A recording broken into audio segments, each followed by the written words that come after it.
C'est une déclaration qui vient couronner le travail harassant du CNSP et du peuple nigérien au Niger. Cette fois-ci, il s'agit de l'une des personnalités les plus importantes au Mali.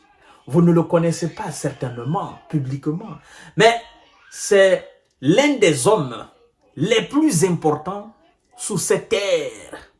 Est-ce qu'on peut appeler la transition? Bon, disons sous cette ère transition, sous le règne du colonel Assimi Goïta. Il s'agit de monsieur Fousseynou Ouattara. Fousseynou Ouattara, c'est le vice-président. C'est le vice-président de la commission de la défense et de la sécurité du Conseil de transition malien. C'est pas n'importe qui. C'est un homme haut perché. Vous comprenez? Donc, c'est après le président de cette commission de la sécurité et de la défense du Conseil de transition, c'est lui. Donc, c'est un président. Et il parle d'une situation sécuritaire.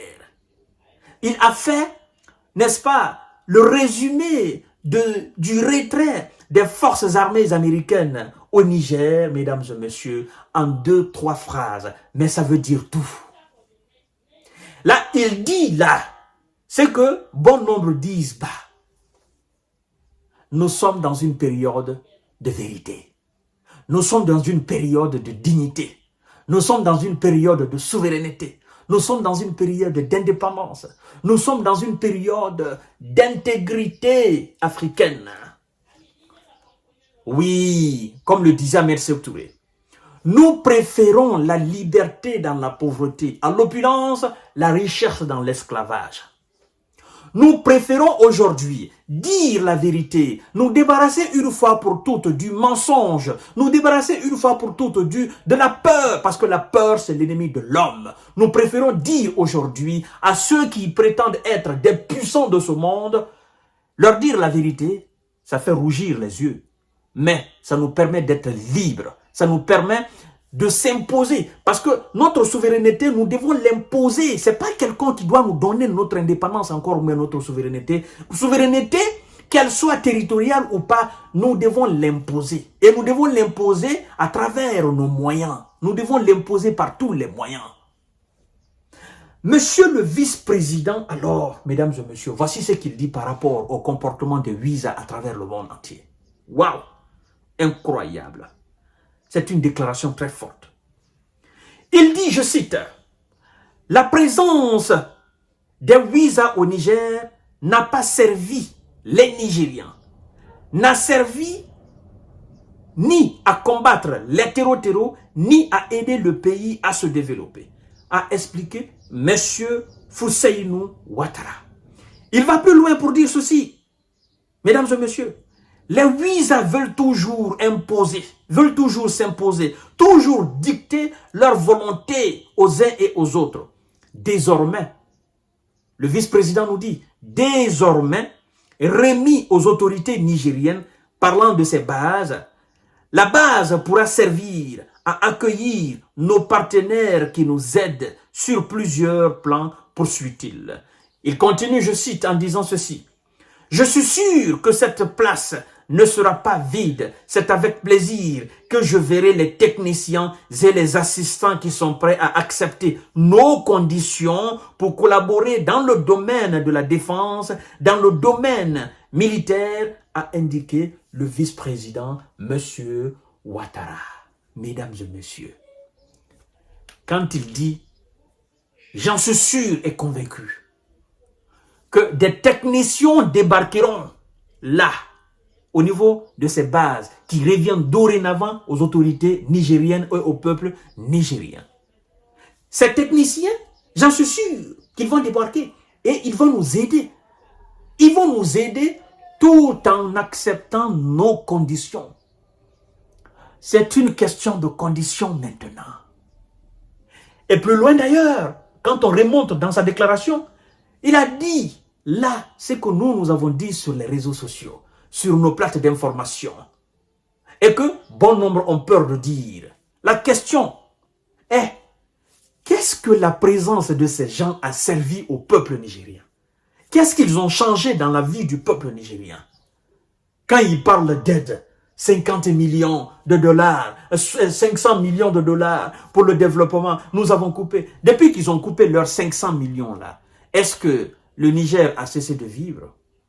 D'ailleurs, le Niger continue de vivre et continue de prospérer.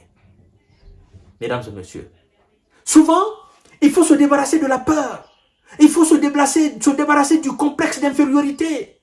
Il faut s'afficher, il faut s'assumer. C'est ça un homme. C'est ça une autorité. C'est ça un État qui se veut du droit et du respect. On s'affiche, on prend une position, on l'assume, peu importe ce qui adviendra, mais on l'assume jusqu'au bout. C'est ça, au fait. On ne recule pas. Quand il dit, les Ouïsa veulent toujours s'imposer, veulent toujours dicter c'est-à-dire ils veulent toujours dicter leurs injonctions aux uns et aux autres. Vladimir Poutine l'a dit. Il a dit, mais ces gens, ils se prennent pour qui? Il dit souvent, nous vous sanctionnons, nous allons vous faire ceci, si vous faites cela. Mais il dit, mais vous vous prenez pour qui? Vous êtes qui? Vous êtes qui pour dire aux autres, nous allons vous faire ceci, nous allons vous faire cela? Qui vous a mandaté de faire cela? Mesdames et messieurs, là, c'est l'ère de la vérité, l'ère de la révolution, l'ère de s'assumer. Vous comprenez? L'ère d'aller de l'avant. Et tous ceux qui ont peur doivent se mettre derrière nous. Parce que nous, là, on ne va pas composer avec la peur. Soit on décide de sortir une fois pour toutes, n'est-ce pas, sous la même mise de ces gens-là, ou soit on décide de composer avec la peur et on continue toujours d'être des esclaves. Et ça, nous n'allons pas accepter.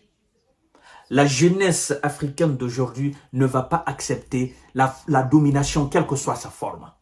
Le néocolonialisme, quelle que soit sa forme. Nous avons pris cette décision. Merci beaucoup, monsieur le vice-président de la commission, n'est-ce pas, de la défense et de la sécurité du Conseil de transition malien, monsieur Fousseinou Ouattara. Vous avez fait fort. Et le peuple nigérien est fier de vous. Les autorités nigériennes sont fières de vous. L'AES est fier de cette déclaration. C'est ça au fait. Lui, il est à l'image de l'emblématique ministre des Affaires étrangères malienne, M. Abdoulaye Diop. Sa phrase va retentir dans le temps et dans l'espace. En disant, moi, même si je dois négocier avec le diable, si c'est pour l'intérêt du peuple, je le ferai. Ah, cette phrase-là, ça ira très très loin. Ça va traverser l'espace et le temps. Ça demeurera encore. Parce que cette phrase-là, à mon avis, personne ne l'avait encore employée. En disant, même si je dois dealer avec le diable pour l'intérêt du peuple malien, je le ferai. C'est pour dire que lui, il est prêt à mettre son bras sous le feu pour l'intérêt supérieur du peuple malien. Ça, des hommes pareils, on ne les lâche pas. On les encourage. On les tient à bras le corps et on compose avec eux. C'est un esprit révolutionnaire. Et c'est ce que nous avons besoin actuellement. À tout à l'heure pour notre série d'informations et de décortiquage. Nous avons plusieurs informations, mais nous préférons les faire en petites vidéos pour ne pas que vous soyez effrayés par le nombre de minutes. Continuez à vous abonner sur mes différentes plateformes d'information, notamment sur YouTube qui est Kanté J Visionnaire le vrai, mais aussi sur Facebook j'ai Infomonde et J Visionnaire. Merci beaucoup, je vous souhaite une excellente journée de mercredi.